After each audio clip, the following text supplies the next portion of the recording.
Sino ang warrior angel sa Bible? Pag-usapan po natin yan sa devotion natin na ito. Magandang araw po sa bawat isa sa inyo. Welcome back to our 365 Daily Devotions Seminar Edition. Now, yung pag-aaralan po natin ay patungkol po kay Michael the Archangel. Michael the Archangel. Sino ba si Michael the Archangel? Alam niyo po sa Bible, si Michael po ay, or Archangel Michael, siya po ay binanggit 5 beses sa buong Biblia. Michael is described in Scripture as an archangel. Pag sinabing archangel, high-ranking angel. Mataas yung posisyon. A chief angel who leads God's heavenly armies. Ibig sabihin, kumbaga yung mga general sa atin dito sa mga kapulisan, general sa mga kasundaluhan, meron silang mga sundalo under them, under their command. So si Archangel Michael, maraming mga anghel yon sa ilalim niya na inuutusan niya. Siya yung commander. So, he appears as a warrior in the cosmic battle between good and evil, notably in Daniel 10, Jude 1:9, and Revelation chapter 12. Michael's role is not just defensive, but authoritative. He stands guard over God's people and contends the forces of Satan. His presence reminds us that the unseen spiritual battles are real. So, yung katotohanan na tinuturo ng Biblia patungkol kay Archangel Michael, nagpapabatid sa atin na totoo at tunay yung mga spiritual battles. May mga labanan na nangyayari sa spiritual realm. So, spiritual battles are real and that God has appointed powerful beings to fight for His purposes and protect His people. Sabi po rito sa Daniel chapter 10, verse 12 to 13, ito po si Daniel nananalangin during this time. At sinagot na ng Diyos yung panalangin niya sa pamamagitan ng isang anghel. So, ang Diyos nagpadala ng anghel para ipaliwanag kay Daniel yung mga bagay patungkol sa magaganap sa bayan ng Diyos, sa people of Israel. So, sabi dito, then he continued, yung anghel kausap si Daniel, "Do not be afraid, Daniel, since the first day that you set your mind to gain understanding and to humble yourself before your God, your words were heard." Narinig yung iyong dalangin. "And I have come in response to them." So, itong angel na to nakausap ni Prophet Daniel, ipinapaliwanag sa kanya, kay Prophet Daniel, na habang siya nananalangin, merong nagaganap sa spiritual realm, sa spiritual world. Merong mga labanan na nagaganap habang siya nananalangin. So verse 13, sabi dito, "But the prince of the Persian kingdom resisted me 21 days." Yung prince of the Persian kingdom, hindi po yan literal na prinsipe ng Iran or ng Persia. Yung Iran po kasi ngayon, Persia dati. So sabi niya, he resisted me 21 days. 21 days kaming nag-battle, naglaban. Then Michael, one of the chief princes, came to help me because I was detained there with the king of Persia. Yung king and princess po dito, ano po ito, spiritual beings, mga angelic beings. May nagaganap na labanan habang nananalangin si Prophet Daniel. So sa Tagalog po, sinabi pa niya sa akin, "Huwag kang matakot, Daniel, sapagkat mula pa nang nagpakumbaba ka sa harapan ng Diyos upang magkaroon ka ng pangunawa, dininig na ang iyong dalangin, kaya naparito ako. Ngunit pinigilan ako ng pinuno ng kaharian ng Persia sa loob ng 21 araw. Kaya hindi siya nakadating agad. 21 days na delay, pero may sagot na yung Diyos. Hanggang sa dumating si Miguel, yung Archangel Michael, tinulungan yung anghel na to para makarating kay Prophet Daniel. Yung paliwanag, kumbaga yung propesiya. Isa sa mga pangunahing pinuno na sumaklolo sa akin sapagkat naiwan ako nung nag-iisa kasama ng mga hari ng Persia." So, ito po yung katuruan natin ngayong araw. Number 1, Archangel Michael is assigned to special missions. Pag binasa niyo po yung Biblia, yung mga ilan sa mga binanggit patungkol kay Archangel Michael, mapapansin nyo na si Michael yung ina-assign sa mga special missions. Meron itong sa Jude chapter 1 verse 9, sabi dito, "But even the Archangel Michael, when he was disputing with the devil about the body of Moses." So si Moses, kung naalala nyo, hindi siya nakapasok sa promised land, namatay siya doon sa Mount Nebo, natanaw niya yung promised land pero hindi siya nakapasok. Dito sa Jude, pinaglabanan pala yung katawan niya. Kahit si Miguel na pinuno ng mga anghel nang makipagtalo siya sa Diablo tungkol sa bangkay ni Moises, ay hindi nangahas gumamit ng paglapastangan. Ang tanging sinabi niya ay parusahan ka nawa ng Panginoon. Dito naman po sa Revelation chapter 12, makita natin dito na mayroong special mission na naman si Archangel Michael. Nagkaroon ng digmaan sa langit. Sabi dito, then war broke out in heaven. Michael and his angels fought against the dragon, and the dragon and his angels fought back. But he was not strong enough, and they lost their place in heaven. The great dragon was hurled down, the ancient serpent called the devil or Satan, who leads the whole world astray. He was hurled to the earth, and his angels with him. So nagkaroon nagdigmaan si Archangel Michael, si Satan, mga angels ni Michael, tsaka mga demons ni Satan, naglaban sa kalangitan, sa spiritual realm.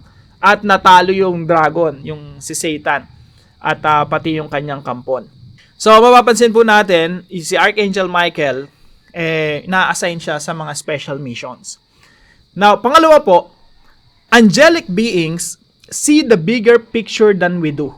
Tayo po kasi, ang nakikita lang natin, yung mga physical world, yung nakikita lang ng mata. We don't see the unseen world, yung spiritual world. Samantalang yung mga angels, nakikita nila yung spiritual tsaka yung physical. Nakikita tayo ng mga angelic beings. Pero angelic beings, di natin sila nakikita.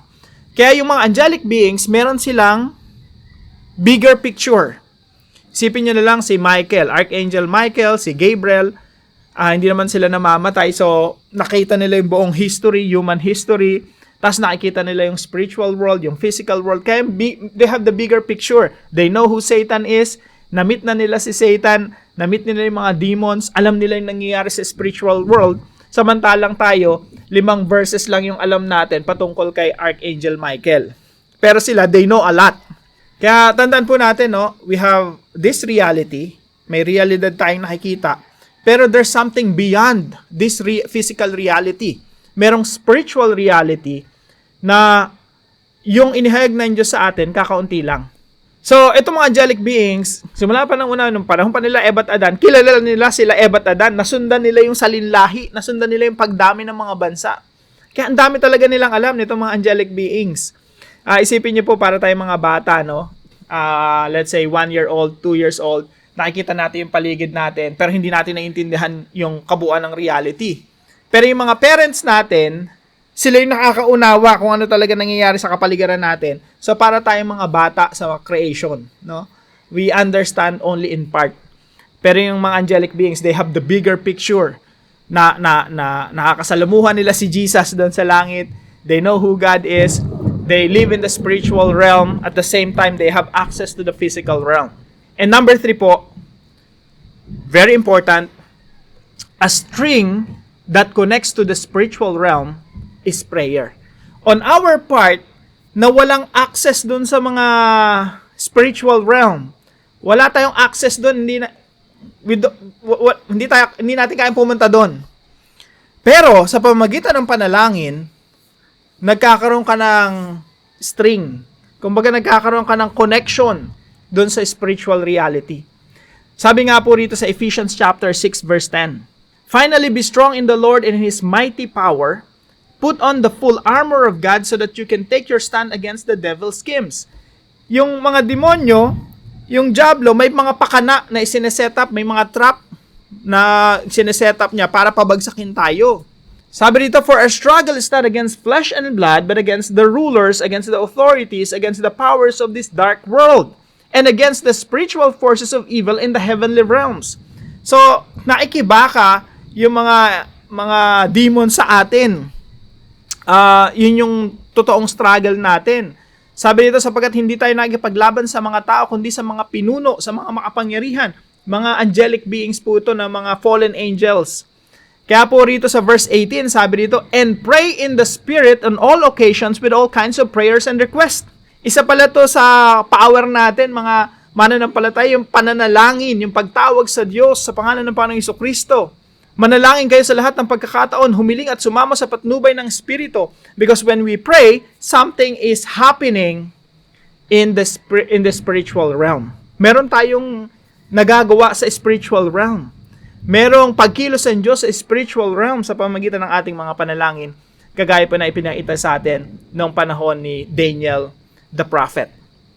So, paano po natin ito i-apply sa ating mga buhay? May clip po yung oras natin, pero gagawa po ng another video just for this, para po sa mga contents natin, sa mga members ng community natin. Now, application po. Seek God, who has all mighty angels at His disposal. Hindi naman tayo tinuruan ng Biblia na manalangin sa mga anghel, though they are mighty angels. Tayo po ay tinuruan ng Biblia na manalangin directly to God.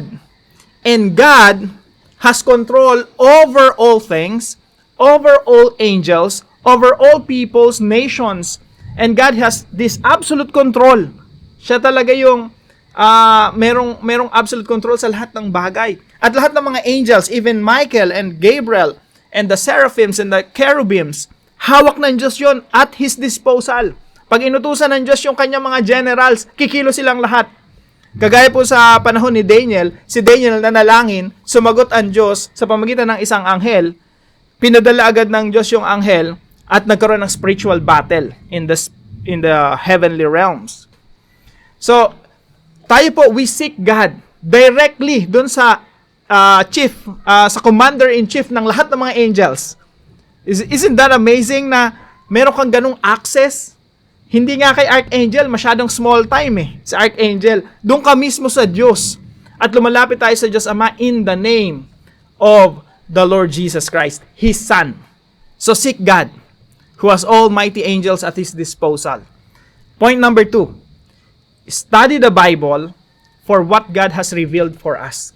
Marami pong mga tao, even mga Christians, nagiging fanatic sa mga angels, demons, hell, at sa maraming mga topics sa Bible na parang yun na lang ba yung tinuturo ng Biblia. Mga kapatid, when we study the Bible, we study for what God has revealed for us. Dito po sa mga angel, kay Angel Michael, 5 verses lang yan Ibig sabihin, sa mata ng Diyos, you don't have to know who this angel is. Hindi mo kailangan makilala si Archangel Michael na to the point na magiging obsessed sa pagkakaunawa. Ano ba yung mga angels and demons? So tayo po, nag-aaral tayo ng Biblia base sa inireveal ng Diyos, base sa inihayag ng Diyos sa atin. Kapag konti lang yung ibinigay sa atin ng information ng Panginoon, hanggang doon lang tayo. We don't have to go beyond what God has revealed. So, ang Biblia, ang nire-reveal talaga ay ang ating Panginoong Jesucristo. Kasi sa mata ng Diyos, sa isipan ng Diyos, mas importante na makilala natin ang ating Panginoong Jesucristo at lumalim ang ating relasyon sa Kanya. So sa mga maliliit na doktrina, sa mga maliliit na personality sa Bible, we don't have to spend a lot of time to get to know them, no? Ang ninanais ng Diyos na makilala natin at mas lumalim pa sa pananampalataya ay yung may kinalaman sa ating Panginoong Jesucristo. Kaya from Genesis to Revelation, it's all about the Lord Jesus Christ. The Bible is Christocentric, not angelic-centric, not Abraham-centric, David-centric, or kung sino mga personality sa Bible. The Bible is all about the Lord Jesus Christ. Kaya po pag nagbabasa tayo ng Bible, laging Christocentric. Point number 3. Shatter the works of the enemy through prayer. Yung panalangin pala, connected ka sa spiritual reality. Gamitin po natin yan, mga kapatid. Sabi po sa Ephesians chapter 6, may mga pakana, may mga trap, may mga schemes yung diablo against the people of God. Nilalabanan po natin yun through the armor of God and through prayer. Kaya sabi po rito sa verse 18, and pray in the Spirit on all occasions. That's why we have to pray more often. Dapat nananalangin tayo ng mas maraming beses, mas matagal, mas babad sa presensya ng Diyos.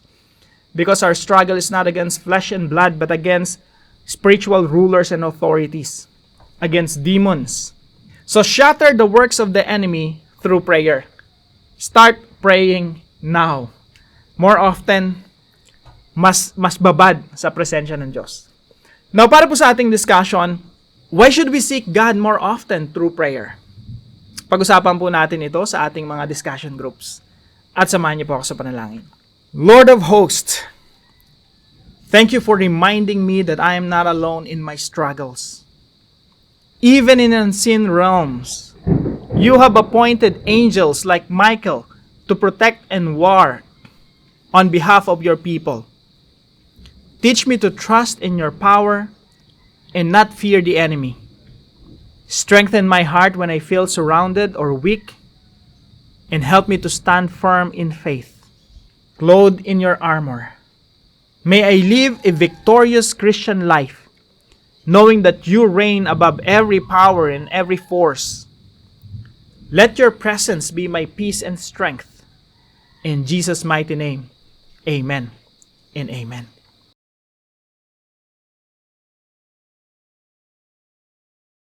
Maraming salamat po sa bawat isa sa inyo na kasama natin dito sa ating daily devotion. I hope meron po kayong natutunan at patuloy po kayong pagpalain ng ating Panginoon. Magandang umaga po sa bawat isa sa inyo. Please don't forget to share this devotion to your family and friends. See you po tomorrow 5 a.m. dito po sa ating daily devotions.